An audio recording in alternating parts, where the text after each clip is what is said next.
Orissa train हादसे के बाद से देश दहल उठा है। इस हादसे में बड़ी संख्या में लोगों ने अपनी जान गंवाई है, तो वहीं कई लोग बुरी तरह से घायल हैं। हर कोई ये जानना चाहता है कि आखिर इतनी बड़ी गलती हुई कैसे। इस हादसे की जांच सीबीआई को सौंप दी गई है। वहीं रेलवे की तरफ से कोरोमंडल के लोको पायलट को क्लीन चिट दे दी गई है, जिसके बाद सवाल उठ रहे हैं कि ये घटना किस कारण हुई। क्या इसके पीछे इंसान का हाथ था या फिर मशीन का। इस घटना में एक सवाल ये भी उठ रहा है कि क्या इलेक्ट्रॉनिक इंटरलॉकिंग सिस्टम से छेड़छाड़ की गई थी। रिपोर्ट्स के मुताबिक खुर्दा रोड डिवीजन के डीआरएम रिंतेश रे ने सीबीआई जांच शुरू होने की पुष्टि की है। इससे पहले railway safety commissioner Shailesh Kumar Pathak ने दुर्घटना स्थल का दौरा किया। उन्होंने बहनागा बाजार रेलवे स्टेशन के कंट्रोल रूम, सिग्नल रूम और सिग्नल पॉइंट का जायजा लिया। इसके अलावा बालासोर में रेलवे पुलिस ने दुर्घटना को लेकर आईपीसी और रेलवे अधिनियम की विभिन्न धाराओं के तहत 3 जून को मामला दर्ज किया है। कांग्रेस और अन्य विपक्षी दलों ने मामले की जांच सीबीआई को सौंपने पर सवाल उठाए हैं। हालांकि अधिकारियों का कहना है कि शुरुआती जांच में सबूत मिले हैं कि सिस्टम में जानबूझकर छेड़खानी की गई थी।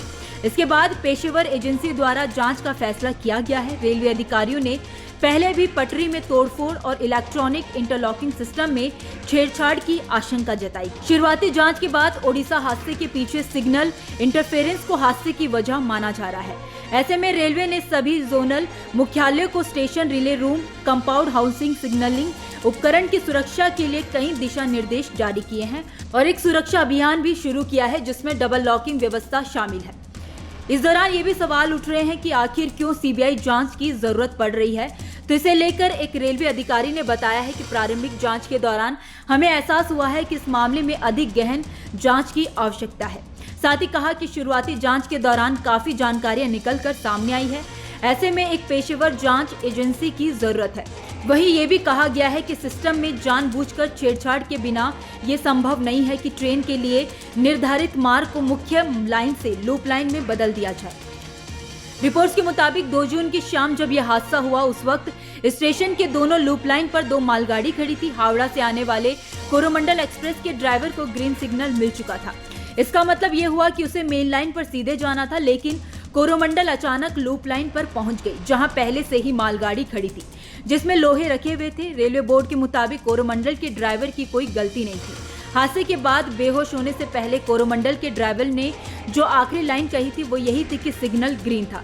इसके बाद ड्राइवर बेहोश हो गया और फिर बाद में अस्पताल में उसकी मौत हो गई। वहीं इस रूट पर ट्रेन की अधिकतम स्पीड 130 किलोमीटर है। शुरुआती जांच के बाद पता चला है कि हादसे के वक्त कोरोमंडल ट्रेन की स्पीड 128 किलोमीटर थी, यानी ड्राइवर तेज गति से गाड़ी नहीं चला रहा था। तो फिर सवाल ये है कि आखिर यह हादसा हुआ कैसे। कोरोमंडल मेन लाइन से हटकर लूप लाइन पर पहुंची कैसे। सबसे पहले कोरोमंडल मेन लाइन से लूप लाइन पर आई। लूप लाइन पर मालगाड़ी से टकराई। टक्कर के बाद कुछ डिब्बे दूसरी मेन लाइन की तरफ जा गिरे। इसी बीच कुछ सेकंड बाद दूसरी मेन लाइन से यशवंतपुर हावड़ा एक्सप्रेस गुजर रही थी और वो कोरोमंडल से अलग हुए डिब्बों से जा टकराई। खासकर पिछली 2 बोगी को सबसे ज्यादा नुकसान पहुंचाया है। खैर, इस पूरी खबर को लेकर आपकी क्या राय है, आप हमें कमेंट बॉक्स में जरूर बताइए। वीडियो अगर पसंद आया हो तो वीडियो को लाइक और शेयर करना ना भूलें। बाकी देश दुनिया की तमाम बड़ी अपडेट्स के लिए देखते रहिए न्यूज नेशन का डिजिटल प्लेटफॉर्म। धन्यवाद।